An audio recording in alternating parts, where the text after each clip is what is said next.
Hi guys, I'm trying here to talk about sort of a story about Harry Potter and how I come to accumulate all the Harry Potter books, but I do want to kind of talk about what I read in my childhood, because contrary to popular belief, not all readers started with Harry Potter. I definitely didn't. I definitely grew up around Harry Potter. Harry Potter was the Harry Potter movies. I definitely watched all the Harry Potter movies when I was a kid, and I loved them, and I grew up with Harry Potter, but I just didn't grow up reading the books. My parents didn't read them to me, and I didn't read them, so I never grew up reading them. But the first book that really got me into reading was The Magic Faraway Tree by Enid Blyton.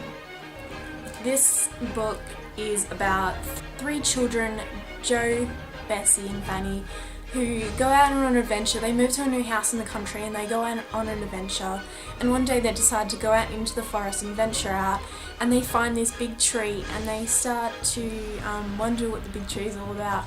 And then they go up the tree, and then they find all these magical creatures, and they go to all these different lands, and it was a beautiful story, and I read it over 6 times probably all over my childhood, because I was about 6 when I got it, and I just read it non-stop. I just read it all the time. I always have a paperback version of the book. This is the second book in the Magic Faraway Tree sort of series, and I got it at Savers for 99 cents. It's really good, and I like the paperback, and I like this cover. So it is sort of a series, because this is the second book, and I read the whole collection multiple times, because I didn't have this book, so I had the big collection, and I read all the books, all the 3 books, multiple times. And I love those 3 books, and that's why I grew up with that book. The Faraway Tree books are what got me into reading, and that's why I love them so much, and they were so adventurous, and they were my sort of escape when I was younger, and I just loved them. Moving on to Harry Potter, as I said, I didn't read them when I was younger. My parents did buy the first 3 books, but they didn't buy any books past that. So I was trying to accumulate all the books so I can read them. My mom and dad did buy the first 3 books, but I think I lost the Philosopher's Stone. So I had to get a new copy, and my new copy's there. So I've got Philosopher's Stone. I got Chamber of Secrets. This is the odd one I found in my brother's room, and we've had it for years. Yeah, we've had it for years, so.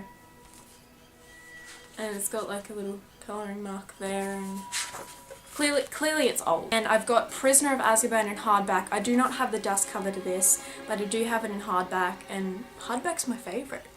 And yeah, so I do have this one, and this is the first 3 that we already had in the house, except I lost Philosopher's Stone, because I did go to a market last weekend with my cousin and her friend and my cousin's family. I went there, and there was this whole book sort of sale, and all these books were put out on the ground, and there was heaps and heaps of books, a series of books, and there was even J.K. Rowling's new book, Casual Vacancy, and I really wanted that book. It was $6, but I was trying to find the Harry Potter books so I can finally finish my collection of them. And so I looked and looked, and then I saw at the front that they had one American version of Sorcerer's Stone, and then all the rest were hardbacks, except for Philosopher's Stone and Chamber of Secrets and stuff, but all the rest were hardbacks, and each of them, I think 2 were $9 and the other 2 were $10. So that was the Goblet of Fire, Order of the Phoenix, Half-Blood Prince, and Deathly Hallows.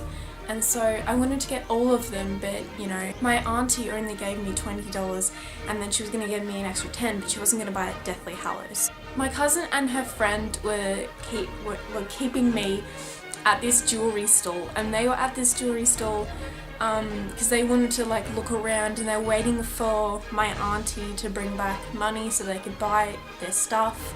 And I was waiting there for ages, and I had this preconceived idea in my mind that someone would take the Harry Potter books back where the stall was, and I wasn't going to get them, and I'm like, oh, it's okay, because everybody has Harry Potter books, I'm just the only one that doesn't, but I keep thinking that someone's going to steal them. That's a reenactment of what I was that day. I'm like, oh, someone's going to steal them, someone's going to take them away from me, and I'm not going to be able to get them. And they were the beautiful hardback versions with the dust covers, and I'm just like, I need to get them. And eventually I made it back, They were all still in there, all still intact, and I got Goblet of Fire, Order of the Phoenix, and Half-Blood Prince. Dun, dun, dun, dun, dun. I got these ones. So I got Goblet of Fire, Order of the Phoenix, and Half-Blood Prince, and they're beautifully kept, all in the hardback. These are gonna fall. Obviously I wasn't going to spend $40 at that stall, so I really needed Deathly Hallows, and I was bugging my parents to bring me to the bookstore and buy them. I went to the bookstore in hoping to find Deathly Hallows, and I only had $20, and the hardback version of Deathly Hallows was $45, so I obviously couldn't get it because I only had $20. And so I got the paperback, and it's still beautiful. It isn't the original, like, British first edition one, because I watched a documentary by J.K. Rowling, A Year in the Life, when she was doing Deathly Hallows, and it's actually red, like the whole thing was red, and I got it like purple. But it's still beautiful, and I got it out of my own money, so I was really proud of myself. I'm obviously poor. Happy to get all the series, and I finally finished it, and it's on my shelf, and I'm really happy to get them all. And I'm trying to read as many standalone books that I want to before I read Harry Potter, because so many readers have gone into a reading slump after finishing Harry Potter, and it's like made them really depressed, and they don't want to read anything else because they're so immersed in the Potter world and in the Wizarding world. And so I'm trying to get as much reading as I can done before I start Harry Potter, because I know when I start Harry Potter that I'll just want to finish and I won't want to do anything else. So yeah. Thank you guys for watching, and I really hope you enjoyed this video. I hope you got something out of it. And do expect maybe a book haul in the future, definitely a book review, because I'm definitely reading a few books at the moment, and I'm definitely thinking of reviewing, and I'm accumulating some ideas of what I'm going to talk about in those videos. So I really hope you enjoyed it. Please go watch my other videos, and I'll talk to you later. Bye!